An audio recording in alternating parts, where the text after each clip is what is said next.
Hello everyone, কেমন আছেন সবাই? আশা করি সবাই ভালো আছেন। আমি ইমরান ফ্রম গেটিং ডোমেন আপনাদের সামনে আবার চলে এসেছি একটি নতুন টিউটোরিয়াল নিয়ে। তো এই ভিডিওতে আমি আপনাদেরকে যেটা দেখাবো সেটা হচ্ছে অ্যাডোবি প্রিমিয়ার প্রোর মাধ্যমে আপনারা কীভাবে টাইপরাইটার ইফেক্ট তৈরি করতে পারেন কোনো ইফেক্ট ইউজ না করে।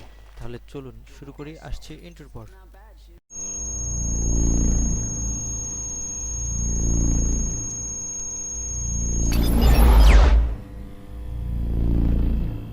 তো প্রথমেই এখানে আমি একটা ফাইল ওপেন করে রেখেছি। এখানে প্রথমে আমাকে একটু টাইপিং করতে হবে, তো তার জন্য এই নিচ থেকে আপনাকে টাইপ টুলটাকে সিলেক্ট করতে হবে এবং এখানে একটা ক্লিক করব। তারপরে আমি ফন্টে চলে যাব, ফন্টে একটা ফন্ট নিব। তো এখানে যে ফন্টটা দেওয়া আছে আগে থেকে, এটা ঠিক আছে, এটা দিয়েও করা যাবে। তো এটা থাক। তো আমরা এখানে একটা অ্যাঙ্কার পয়েন্ট অ্যাড করে নিব। তারপর আমরা আবারও টেক্সটে ক্লিক করব এবং এখানে একটু ক্লিক করে আপনারা যা লিখছেন তা লিখবেন। আমি আমার চ্যানেলের নামটি লিখব, এভাবে লিখবেন।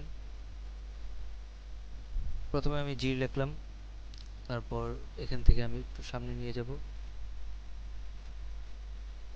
তারপরে ই লিখব, তারপরে আমি একটু সামনে নিয়ে যাব,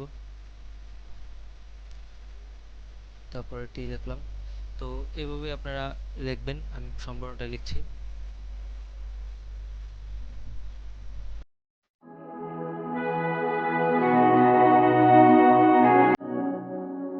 হয়ে গেল। তারপর আমি এখান থেকে সিলেকশন টুলটাকে সিলেক্ট করব এবং টেক্সটটাকে সেন্টারে নিয়ে যাব,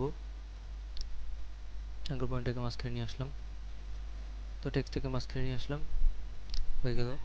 এবার যদি আমরা ভিডিওটাকে প্লে করি তাহলে দেখতে পারবেন টাইপিং করলে যেভাবে অক্ষরগুলো আসে এরকমভাবে আসছে, দেখতে পাচ্ছেন। তো আশা করি বুঝতে পেরেছেন কীভাবে আপনারা এই ইফেক্টটা তৈরি করবেন। তাহলে আজকের মতো পর্যন্তই, দেখা হচ্ছে এক নতুন টিউটোরিয়ালে। Good bye.